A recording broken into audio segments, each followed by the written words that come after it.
monde, c'est Guimauve et aujourd'hui on se retrouve pour une vidéo bien différente de celle que j'ai l'habitude de faire puisqu'on ne parlera pas du tout de livres mais plutôt de films. Je vous avais demandé sur Instagram si ça vous tentait que je vous prépare une sélection de films pour la période halloweenesque et vous avez été quasiment tous à me répondre oui. Alors étant donné que je n'avais pas précisé si c'était une vidéo ou un article parce que moi-même je savais pas quel format j'allais réaliser, j'ai décidé que j'allais faire les deux. Voilà, dans le doute. En réalité c'est très compliqué de tout présenter dans une vidéo parce que rien que la sélection a été très compliquée pour moi, j'avais plus de 2 pages, au bout d'un moment il fallait bien que je fasse un choix. Donc ici il y aura une petite sélection et vous verrez dans l'article il y aura d'autres films que je vous proposerai, je ferai pas de doublons, il y aura vraiment d'autres choses, comme ça au moins avec la vidéo et l'article, vous aurez de quoi faire. La sélection que j'ai réalisée va se sectionner en différentes parties parce que je pense que vous l'aurez compris, j'aime bien ranger les choses, voilà. Et surtout, ça va permettre de faire ça de manière progressive. C'est-à-dire que les premiers films que je vais vous présenter seront vraiment hyper mignons, hyper accessibles à tout le monde. Puis vraiment les derniers seront vraiment trash, enfin ce sera vraiment de l'horreur parce que moi personnellement Halloween c'est les films d'horreur. Alors je sais que ça ne parle pas à tout le monde et c'est bien pour ça qu'en fait j'ai fait des sections et à chaque fois je vous la présenterai et ce sera pareil sur le blog. Depuis le début de la vidéo je parle de films mais vous pourrez constater que j'ai également sélectionné des séries parce que les séries c'est bien aussi et que du coup c'est aussi de l'audiovisuel et que voilà, à l'heure actuelle on est tellement bombardé de séries partout sur toutes les plateformes qu'au bout d'un moment, voilà, faire une sélection avec des séries, ça semble assez cohérent. On commence avec la première partie qui, comme je vous l'ai dit, est vraiment la partie toute douce, toute mignonne, où on est quand même assez loin de l'univers halloweenesque, mais où on va pouvoir retrouver des sorcières, des petites créatures, des choses toutes mignonnes, mais vraiment pas dans l'ambiance creepy. Donc vous allez vite comprendre. Le premier film du coup que je vous présente c'est Kiki, la petite sorcière de Hayao Miyazaki, donc c'est un film d'animation, mais voilà, je ne pouvais absolument pas passer à côté de ce film alors qu'il y a au centre de cette histoire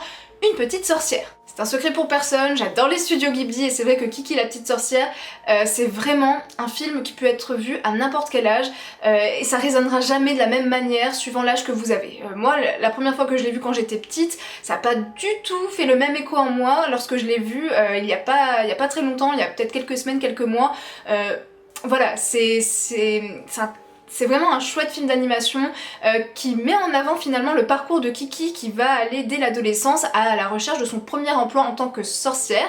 Et c'est chouette parce qu'on la suit dans ses réussites mais aussi dans ses échecs, dans ses questionnements, ses remises en question et c'est juste génial parce que ça met en avant la satisfaction du travail bien fait, de l'échange qu'on peut avoir avec les gens, du réconfort qu'on peut justement en retirer, d'aider les autres et franchement, c'est un film excellent, je vous le conseille 1000 fois. D'ailleurs, j'avais fait un article sur ce film il y a quelques temps, que je vous mettrai également en barre d'infos. N'hésitez pas à aller regarder cet article parce que c'est vraiment quelque chose qui m'a beaucoup retourné. Et voilà, premier film. Maintenant, je vous présente une série qui s'appelle Un soupçon de magie ou The Good Witch en anglais. Alors, je sais, je vous vois déjà arriver, vous allez dire oui, mais c'est niais, c'est trop ci, c'est trop ça, et c'est trop surjoué. Oui, c'est complètement, et c'est un petit peu le but, vous voyez, c'est complètement surjoué, encore plus dans la saison 1, mais vraiment ça c'est la série, mais cocooning, doudou, tu te mets en pilou-pilou, tu regardes ça après une journée où t'as eu que des soucis, et après tu te sens mieux. C'est la série, en fait, où quand quelque chose ne va pas, ça s'arrange toujours. Il y a que des ondes positives, et ça fait du bien, en fait, c'est juste ça, et en plus... pour info, les 2 premiers épisodes de la saison 2 sont exclusivement dédiés à Halloween. Donc voilà, ne passez pas à côté, ça paye peut-être pas de mine vu de l'extérieur, mais franchement, ça fait du bien. On passe à la deuxième partie qui est, à mon sens, celle qui rentre vraiment dans le cœur du sujet étant donné qu'on va avoir des choses un petit peu plus creepy. Alors, d'office, du coup, j'ai décidé d'éliminer tout ce qui était Hocus Pocus, tous les Tim Burton, la famille Addams, les Gremlins, Gasper, ce genre de choses parce que c'est des films qui ressortent très régulièrement dans les sélections pour l'automne ou pour Halloween et pour cause, pour moi ce sont vraiment des classiques qui méritent d'être vus et que même moi j'adore et que je regarde sans restriction. Et d'ailleurs si vous ne les avez jamais vus, vraiment n'hésitez pas à foncer là-dessus, mais le but c'est aussi de pouvoir vous présenter des films qu'on n'a pas l'habitude de voir pour justement que vous ayez un panel de choix le plus large possible. Le premier film que je vous présente est un Walt Disney, il s'agit de Taram et le chaudron magique. Alors étonnamment, c'est pas un Disney dont on entend beaucoup parler, pourtant moi c'est clairement l'un des films d'animation que j'ai le plus regardé parce que depuis que je suis toute petite c'est vraiment un univers qui me botte, qui même à l'époque quand j'étais toute petite parfois m'effrayait un petit peu. Alors pour pitcher un petit peu ça, il va y avoir du Seigneur des Ténèbres qui essaye de ressusciter l'armée des morts et en fait il va se rendre compte qu'il y a un petit cochon qui s'appelle Tirelire, qui a un pouvoir de divination et en fait le propriétaire, donc Taram, qui est un fermier, va du coup essayer de cacher Tirelire. Et en fait c'est un univers mais tellement particulier et atypique dans l'univers de Walt Disney que vraiment si vous ne connaissez pas Taram et le chaudron magique, mais c'est l'occasion, vraiment c'est un super film d'animation avec des petits personnages, enfin je veux pas trop vous spoiler, mais des petits personnages qui sont vraiment adorables et voilà, c'est une très belle histoire, donc n'hésitez pas à la découvrir. Le deuxième film que je vous présente, c'est Labyrinthe, et non, pas le Labyrinthe inspiré des romans de James Dashner, mais bien Labyrinthe avec David Bowie. Alors oui, je vous présente encore un film des années 1980, parce qu'il me semble que Taram et le chaudron magique, c'est aussi dans ces eaux-là, mais c'est vrai, là en tout cas, dans ce qui est film et pas film d'animation, j'aime beaucoup le grain des années 80-90, il y a une sorte de patte qu'on n'arrivera plus jamais à retrouver à l'heure actuelle, et c'est pas grave, hein, il y a des choses très bien qui se font aujourd'hui, mais voilà, j'ai une certaine affection et un certain goût pour les films faits à cette époque-là. Et ce qui est plutôt chouette, c'est que du coup on va suivre une jeune fille, il me semble qu'elle s'appelle Sarah, qui est vraiment passionnée par les univers fantastiques, par les contes féeriques, et qui un jour va tout simplement raconter une histoire à son petit frère pour qu'il s'endorme, et en fait il va disparaître dans une réalité alternative, dans un monde imaginaire en tout cas, et forcément elle va devoir le suivre pour le sauver parce qu'il était légèrement sous sa responsabilité, et elle va atterrir dans un univers gouverné par les gobelins, et particulièrement par le roi des gobelins incarné par David Bowie. Et c'est vraiment un univers hyper étrange qui à mon avis colle extrêmement bien avec la période halloweenesque. Le troisième film que je vous présente est un film d'animation qui s'appelle Le Magasin des Suicides. Alors je sais qu'à la base c'est normalement un livre pour la jeunesse, un roman que je n'ai pas personnellement lu pour le moment, mais en tout cas moi j'avais vu le film d'animation que j'avais beaucoup aimé. Alors là niveau creepy on est vraiment à donf. Là je suis en train de lire L'étrange vie de Nobody Owens et je trouve que c'est quelque chose qui pourrait très bien correspondre à cet univers là. Mais soit, arrêtons de digresser. Du coup, dans le magasin des suicides, on suit la famille Tuvache, qui est un petit peu spécialisée dans le commerce du suicide. Hein. Comme le titre l'indique un tout petit peu, ils vendent des moyens pour se suicider, alors du plus créatif au plus standard, mais un jour ils vont accueillir dans leur famille un nouveau-né, qui n'est d'ailleurs plus un nouveau-né au moment de l'histoire, qui est carrément un petit garçon, qui déborde d'une joie de vivre, qui les insupporte littéralement, parce que dans la famille Tuvache, on tire pas mal la gueule quand même, hein, on va pas se le cacher, et c'est juste génial.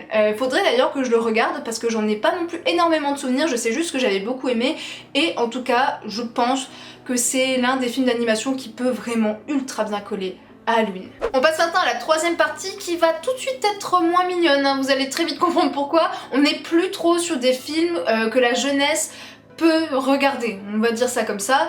Et on va commencer du coup avec Constantine, qui est l'un des films que j'adorais quand j'étais ado, mais vraiment je l'ai regardé je sais pas combien de fois.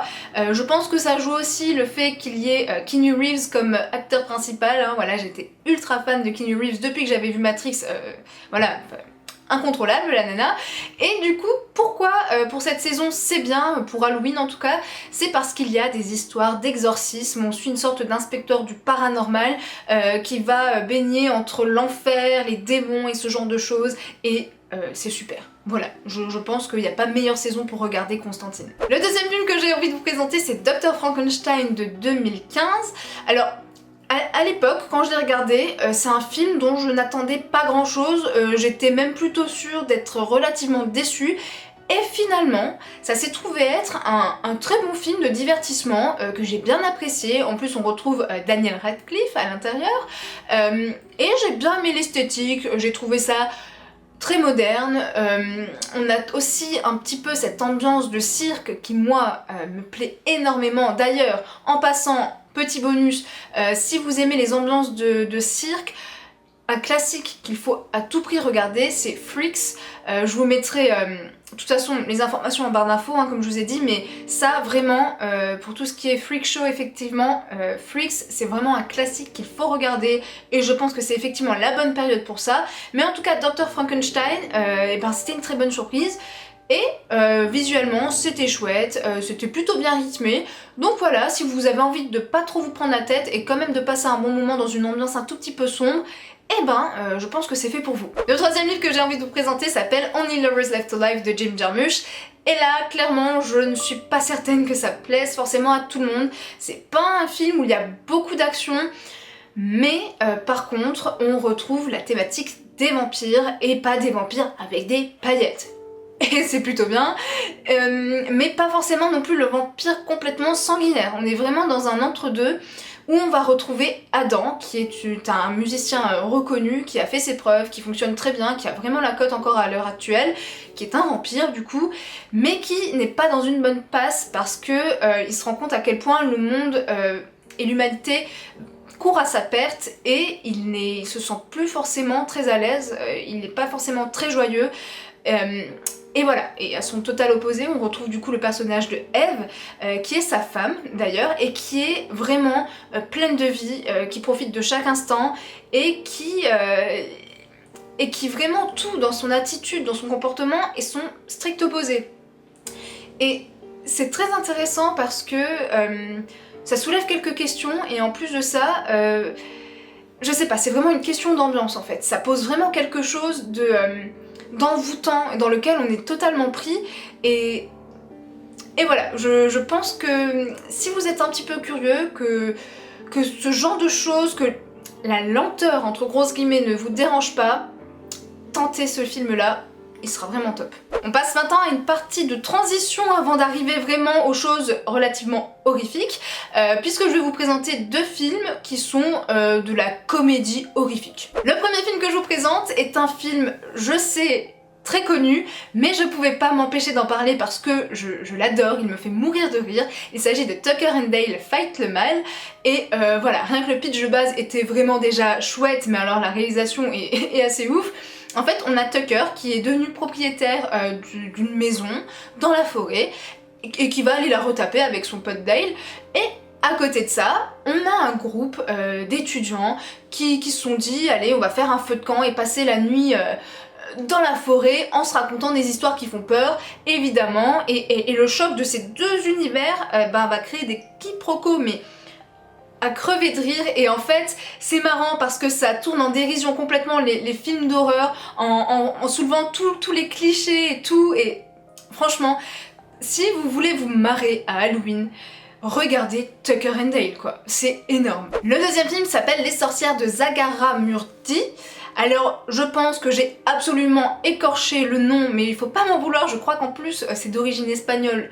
J'ai jamais pris LV2 ou LV1 espagnol, pardonnez-moi, mais quoi qu'il arrive, c'est vraiment, encore une fois, une comédie horrifique. Alors, de souvenirs, le pitch de base, c'était des sortes de voyous en Espagne, qui essayaient du coup de se tirer très très loin, en France du coup, mais arrivés à la frontière, ils tombent sur des personnes un petit peu étranges, et en fait, il se trouve que ce sont des sorcières qui en ont gros, voilà, et qui essayent de se venger, et manque de bol, et ben ils sont sur le chemin, et vu qu'ils essayent justement de se venger des humains, et ben voilà, c'est pour leurs pommes. On passe maintenant à la dernière catégorie qui est consacrée aux films d'horreur et d'épouvante, et le premier que je vous présente c'est It Follows, qui a clairement été un coup de cœur et qui m'a vraiment fait beaucoup d'effets, qui m'a beaucoup angoissée et fait peur, et ce qui est très étonnant, oui et non, c'est qu'on n'a pas forcément de scène gore. On en a peut-être une seule, très courte, au tout début du film, mais vraiment c'est un plan quoi, ou deux, et ensuite on n'a plus rien de gore, on n'a plus de sang, on n'a plus de ce genre de choses, mais tout est de l'angoisse, de l'attente, presque des esprits. Je peux même pas dire ça en fait, c'est très compliqué, j'ai pas envie de vous en dire trop pour pas vous spoiler parce que je trouve que découvrir ce genre de film sans connaître le pitch de base, et ben c'est super top pour vraiment se faire prendre au jeu. Mais en gros il y a une sorte de... je sais pas si je peux dire ça comme ça, bon, de malédiction, mais je pense que c'est pas tout à fait exact, qui se transmet en fait sexuellement, vraisemblablement, mais cette malédiction fait en sorte qu'il y a toujours une sorte d'esprit ou quelque chose qui vous suit. Et le but, c'est pas qu'il vous rattrape. Sauf qu'en fait, c'est tellement bien fait que vous ne savez jamais quand ça va tomber. Et c'est angoissant, mais j'ai l'impression déjà de vous en avoir dit trop. Mais honnêtement, c'est le genre de film, quand je suis sortie du cinéma, j'ai couru dans ma ville, mais genre j'ai couru, j'ai sprinté pour rentrer chez moi.